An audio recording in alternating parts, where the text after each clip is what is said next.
हरे कृष्णा।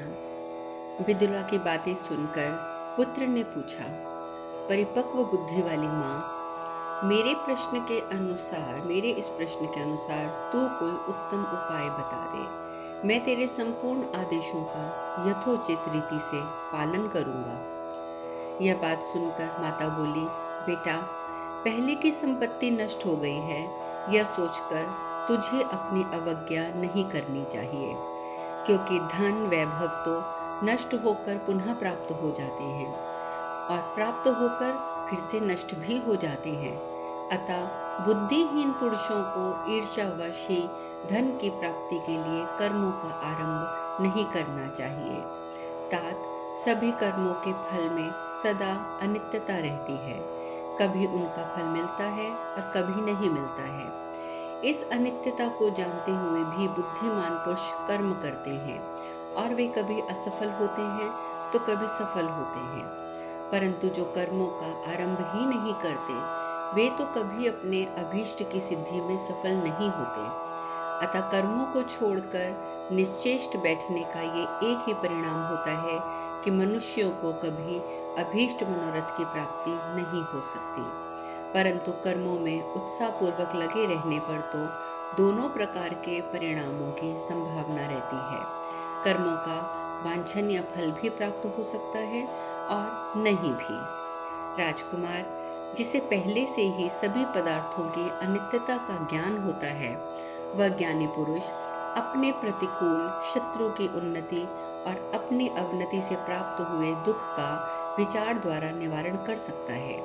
सफलता होगी ही, ऐसा मन में दृढ़ विश्वास लेकर निरंतर विषाद रहित होकर तुझे उठना, सजग होना और ऐश्वर्य की प्राप्ति कराने वाले कर्मों में लगे रहना चाहिए।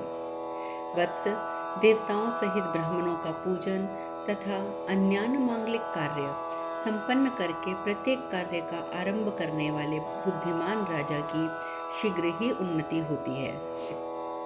जैसे सूर्य अवश्य ही पूर्व दिशा का आश्रय ले उसे प्रकाशित करते हैं, उसी प्रकार राजलक्ष्मी पूर्वोक्त राजा को सब ओर से प्राप्त होकर उसे यश और तेज प्रदान करती है। बेटा, मैंने तुझे अनेक प्रकार के दृष्टांत, बहुत से उपाय और कितने ही उत्साहजनक वचन सुनाए हैं। लोक वृतांतकार भी बारंबार दिग्दर्शन कराया है। अब तू पुरुषार्थ कर, मैं तेरा पराक्रम देखूंगी। तुझे यहाँ अभीष्ट पुरुषार्थ प्रकट करना चाहिए। जो लोग सिंधु राज पर कुपित हों, उनके मन में धन का लोभ हो, जो सिंधु नरेश के आक्रमण से सर्वदा क्षीण हो गए हों, जिन्हें अपने बल और पौरुष पर गर्व हो, तथा जो तेरे शत्रुओं द्वारा अपमानित हों, उनसे बदला लेने के लिए होड़ लगाए बैठे हों, अब तू सबको सावधान होकर दान मान के द्वारा अपने पक्ष में कर ले। इस प्रकार तू बड़े से बड़े समुदाय को फोड़ लेगा, ठीक उसी प्रकार जैसे महान वेगशाली वायु वेग पूर्वक उठकर बादलों को छिन्न भिन्न कर देती है। तू उन्हें अग्रिम वेतन दे दिया कर। प्रतिदिन प्रातःकाल सोकर उठ जा और सबके साथ प्रिय वचन बोल। ऐसा करने से अवश्य तेरा प्रिय करेंगे और निश्चय ही तुझे अपना अगुआ बना लेंगे। शत्रु को जो ही ये मालूम होता है कि उसका विपक्षी प्राणों का मोह छोड़कर युद्ध के लिए तैयार है, तभी वे घर में रहने वाले सर्प की भांति उसके भय से उद्विग्न हो उठता है। यदि शत्रु को पराक्रम संपन्न जानकर अपनी असमर्थता के कारण उसे वश में ना कर सके, तो उसे विश्वसनीय दूतों द्वारा साम एवं दाम नीति का प्रयोग करके अनुकूल बना ले, जिससे वह आक्रमण न करके शांत बैठा रहे। ऐसा करने से अंतोदगत्वा उसका वशीकरण हो जाएगा। इस प्रकार शत्रु को शांत कर देने से निर्भय का आश्रय प्राप्त होगा। उसे प्राप्त कर लेने पर युद्ध आदि में ना फंसने के कारण अपने धन की वृद्धि होती है। फिर धन संपन्न राजा का बहुत से मित्र आश्रय लेते हैं और उसकी सेवा भी करते हैं। इसके विपरीत जिसका धन नष्ट हो गया है, उसके मित्र और भाई बंधु उसे त्याग देते हैं, उस पर विश्वास नहीं करते हैं तथा उसके जैसे लोगों की निंदा भी करते हैं। जो शत्रु को सहायक बनाकर उसका विश्वास करता है, वह राज्य प्राप्त कर लेगा, इसकी कभी संभावना नहीं करनी चाहिए। इसी प्रकार श्री महाभारत उद्योग पर्व के अंतर्गत भगवान उद्यान पर्व में विदुला को पुत्र का उपदेश विषयक 135वां अध्याय पूर्ण हुआ। माता आगे बोली, पुत्र, कैसी भी आपत्ति क्यों ना आ जाए, राजा को कभी भयभीत होना या घबराना नहीं चाहिए। यदि वह डरा हुआ हो तो भी डरे हुए के समान बर्ताव नहीं करना चाहिए। राजा को भयभीत देखकर उसके पक्ष के सभी लोग भयभीत हो जाते हैं। राज्य की प्रजा, सेना, मंत्री भी उससे खिन्न विचार रखने लगते हैं। उनमें से कुछ लोग तो उस राजा के शत्रुओं के शरण में चले जाते हैं, दूसरे लोग उसका परित्याग कर देते हैं, और कुछ लोग जो पहले राजा द्वारा अपमानित हुए थे, वे इस अवस्था में उसके ऊपर प्रहार करने की इच्छा करने लगते हैं। जो लोग अत्यंत सुदृढ़ होते हैं, सुहृदय होते हैं, वे ही उस संकट के समय उस राजा के पास रह जाते हैं, परंतु वे भी असमर्थ होने के कारण बंधे हुए बछड़े वाली गायों की भांति कुछ नहीं कर पाते, केवल मन ही मन उनकी मंगल कामना करते हैं। जो विपत्ति की अवस्था में शोक करते हुए राजा के साथ साथ स्वयं भी वैसे ही शोकमग्न हो जाते हैं, मानो उनके कोई सगे संबंधी बंधु विपन्न हो गए हैं। क्या ऐसे ही लोगों को तूने सुहृदय माना है? क्या तूने भी पहले सुहृदयों के समान का कभी सम्मान किया है? जो संकट में पड़े हुए राजा के राज्य को अपना ही मानकर उसकी तथा राजा की रक्षा के लिए कृत संकल्प होते हैं, ऐसे सुहृदयों को तू कभी अपने से विलग ना कर, और वे भी भयभीत अवस्था में तेरा परित्याग ना करें। मैं तेरे प्रभाव, पुरुषार्थ और बल बुद्धि को जानना चाहती थी, अतः तुझे आश्वासन देते हुए तेरे तेज उत्साह की वृद्धि के लिए मैंने उपयुक्त बातें कही हैं। संजय, यदि मैं ये सब कुछ ठीक कह रही हूँ और यदि तू मेरी इन बातों को ठीक समझ रहा है, तो अपने आप को उग्र सा बनाकर विजय के लिए उठ खड़ा हो। अभी हम लोगों के पास बड़ा भारी खजाना है जिसका तुझे पता नहीं है। उसे मैं जानती हूँ, दूसरा नहीं। वह खजाना मैं तुझे सौंपती हूँ। वीर संजय, अभी तो तेरे सैकड़ों सुहृदय हैं। वे सभी सुख दुख को सहन करने वाले तथा युद्ध में पीछे ना हटने वाले हैं। शत्रुसूदन, जो पुरुष अपनी उन्नति चाहता है और शत्रु के हाथ से अपनी अभीष्ट संपत्ति हर लाना चाहता है, उसके सहायक और मंत्री पूर्वोक्त गुणों से युक्त सुहृदय हुआ करते हैं। यह सब कहकर कुंती देवी बोली, हे कृष्ण, संजय का हृदय यद्यपि बहुत दुर्बल था, तो भी विदुला का विचित्र अर्थ, पद और अक्षरों से युक्त वचन सुनकर उसका तमोगुण जनित भय और विषाद भाग गया। विदुला की बात सुनकर कुंती माता आगे बताती हैं कि विदुला की बात सुनकर पुत्र बोला, माँ, मेरा ये राज्य शत्रु रूपी जल में डूब गया है। अब इसका मुझे उद्धार करना है, नहीं तो युद्ध में शत्रुओं का सामना करते हुए अपने प्राणों का विसर्जन कर देना है।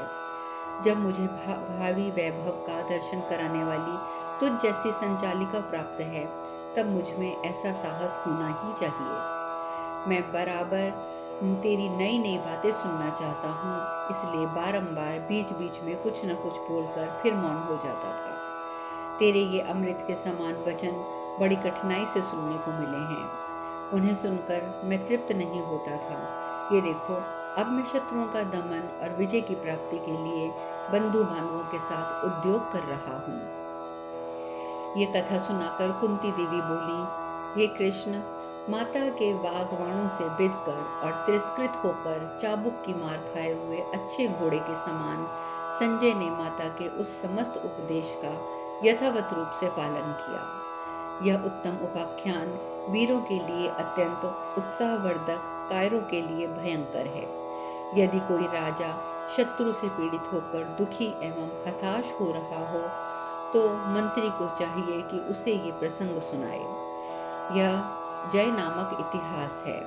विजय की इच्छा रखने वाले पुरुष को इसका श्रवण करना चाहिए। इसे सुनकर युद्ध में जाने वाला राजा शीघ्र ही पृथ्वी पर विजय पाता है और शत्रुओं को रौंद डालता है। यह आख्यान पुत्र की प्राप्ति कराने वाला है तथा साधारण पुरुष में वीर भाव उत्पन्न करने वाला है। यदि गर्भवती स्त्री इसे बारंबार सुने तो वह निश्चय ही वीर पुत्र को जन्म देती है। इसे सुनकर प्रत्येक क्षत्राणी विद्याशूर, तपशूर, दानशूर, तपस्वी, ब्राह्मी, शोभा से संपन्न, साधुवाद से योग्य, तेजस्वी, बलवान, परम सौभाग्यशाली, महारथी, धैर्यवान, दुर्घष विजयी, किसी से पराजित न होने वाले, दुष्टों का दमन करने वाले, धर्मात्माओं के रक्षक और सत्य पराक्रमी पुत्र को उत्पन्न करती है। इस प्रकार श्री महाभारत उद्योग पर्व के अंतर्गत भगवान उद्यान पर्व में विदुला के द्वारा पुत्र को दिए जाने वाला उपदेश का समाप्ति विषयक 136वां अध्याय पूर्ण हुआ। कुंती देवी आगे कहती हैं, केशव, तुम अर्जुन से जाकर कहना, तुम्हारे जन्म के समय जब मैं नारियों से घिरी हुई थी, आश्रम के सूतिकागार में बैठी थी, उसी समय आकाश में ये दिव्य मनोरम वाणी सुनाई दी थी, कुंती, तेरा यह पुत्र इंद्र के समान पराक्रमी होगा। यह भीमसेन के साथ रहकर युद्ध में आए हुए समस्त कौरवों को जीत लेगा और शत्रु समुदाय को व्याकुल कर देगा। तेरा यह पुत्र भगवान श्री कृष्ण के साथ रहकर इस भूमंडल को जीत लेगा। इसका यश स्वर्गलोक तक फैल जाएगा और यह संग्राम में विपक्षी कौरवों को मारकर अपने पैतृक राज्य भाग का पुनरुद्धार करेगा। यह शोभा संपन्न बालक अपने भाइयों के साथ 3 अश्वमेध यज्ञों का अनुष्ठान भी करेगा। अच्युत, सव्यसाची अर्जुन जैसा सत्य प्रतिज्ञ है तथा उसमें जितना बल है एवं दुर्जय शक्ति है उसे तुम जानते ही हो। दहाड़ कुल नंदन श्री कृष्ण, आकाशवाणी ने जैसा कहा था वैसा ही हो, यही मेरी इच्छा है।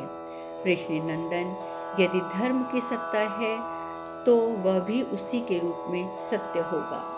श्री कृष्ण, तुम स्वयं भी सब कुछ उसी पूर्ण रूप में पूर्ण करोगे, आकाशवाणी में जैसा कहा है। इसमें मैं किसी दोष की उद्भावना नहीं करती हूँ। मैं तो उस महान धर्म को नमस्कार करती हूँ, क्योंकि धर्म ही समस्त प्रजा को धारण करता है। तुम अर्जुन से तथा युद्ध के लिए सदा उद्यत रहने वाले भीमसेन से भी जाकर कहना, क्षत्राणी जिनके लिए पुत्र को जन्म देती है उसका उपयुक्त अवसर आ चुका है। श्रेष्ठ मनुष्य किसी से बैर ठग जाने पर उत्साहहीन नहीं होते हैं। शत्रु दमन श्री कृष्ण, तुम्हें भीमसेन का विचार तो सदा से ज्ञात ही है। वह जब तक शत्रुओं का अंत नहीं करेगा तब तक वह शांत नहीं बैठेगा।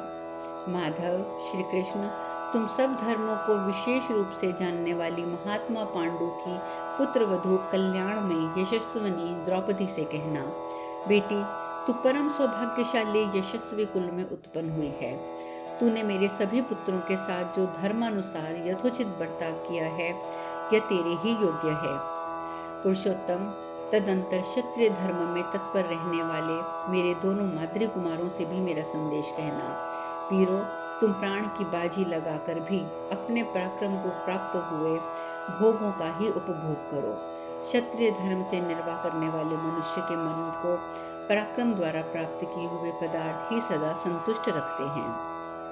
पांडवों, सब प्रकार से धर्म में की वृद्धि करने वाले तुम सब लोगों के देखते देखते पांचाल राजकुमारी द्रौपदी को जो कटु वचन सुनाए गए थे उन्हें कौन वीर क्षमा कर सकता है। श्री कृष्ण, मुझे राज्य के छिन जाने का उतना दुख नहीं है। जुए में हारने और पुत्रों के वनवास होने पर भी मेरा मन उतना दुखी नहीं है, परंतु भारी भरी सभा में मेरी पुत्र वधू द्रौपदी ने रोते हुए जो दुर्योधन के कटु वचन सुने थे वह मेरे लिए महान दुख का कारण बन गए हैं। क्षत्रिय धर्म में सदा तत्पर रहने वाली मेरी सर्वांग सुंदरी सती साध्वी बहू कृष्णा उन दिनों रजस्वलावस्था में थी। वह सब प्रकार से सनाथ थी, तो भी उस दिन कौरव सभा में उसका कोई रक्षक नहीं था। वह अनाथ सी रोती हुई अपमान सह रही थी। महाबाहो, समस्त शस्त्रधारियों में श्रेष्ठ पुरुष से अर्जुन से कहना कि तुम द्रौपदी के इच्छित पथ पर चलो। श्री कृष्ण, तुम तो अच्छी तरह जानते हो कि भीमसेन और अर्जुन कुपित हो जाएं तो वे यमराज तथा अंतक के समान भयंकर हो जाते हैं और देवताओं को भी यमलोक पहुंचा सकते हैं। जुए के समय द्रौपदी को जो सभा में जाना पड़ा और कौरव वीरों के सामने ही दुर्योधन और दुशासन ने जो उसे गालियां दी वह सब भीमसेन और अर्जुन का ही तिरस्कार है। मैं पुनः उसकी याद दिला देती हूँ। जनार्दन, तुम मेरी ओर से द्रौपदी और पुत्रों सहित पांडवों से कुशल पूछना और फिर मुझे भी सकुशल बताना। जाओ, तुम्हारा मार्ग मंगलमय हो, मेरे पुत्रों की रक्षा करना। वैशंपायन जी कहते हैं, जन्मेजय, तदंतर महाबाहु श्री कृष्ण ने कुंती देवी को प्रणाम करके उनकी परिक्रमा की और फिर सिंह के समान मस्तानी चाल से वहां से निकल गए। फिर भीष्म आदि प्रधान कुरुवंशियों को उन्होंने विदा लिया और कर्ण को रथ पर बिठाकर सात्यकी के साथ वहां से प्रस्थान किया। दहाड़ कुलभूषण श्री कृष्ण के चले जाने पर कौरव आपस में मिले और उनके अत्यंत अद्भुत एवं आश्चर्यजनक बल वैभव की चर्चा करने लगे। वे बोले, यह सारी पृथ्वी मृत्युपाश से आबद्ध हो मोहाच्छन्न हो पड़ गई है। जान पड़ता है दुर्योधन की मूर्खता से इसका विनाश हो जाएगा। उधर पुरुषोत्तम भगवान श्री कृष्ण जब नगर से निकलकर उपलव्य की ओर चले, तब उन्होंने दीर्घ काल तक कर्ण के साथ मंत्रणा की। फिर राधा नंदन कर्ण को विदा करके संपूर्ण यदुकुल को आनंदित करने वाले श्री कृष्ण ने तुरंत ही बड़े वेग के साथ अपने रथ के घोड़े हकवाए। दारुक के हाँकने पर वे महान वेगशाली अश्व मन और वायु के समान तीव्र गति से आकाश को पीते हुए से चले। उन्होंने शीघ्रगामी बाज पक्षी की भांति उस विशाल पथ को तुरंत ही तय कर लिया और शार्ंग धनुष धारण करने वाले भगवान श्री कृष्ण को उपलव्य नगर में पहुंचा दिया। इस प्रकार श्री महाभारत उद्योग पर्व के अंतर्गत भगवान उद्यान पर्व में कुंती वाक्य विषयक 137वां अध्याय पूर्ण हुआ। अब शेष कथा कल। हरे कृष्णा।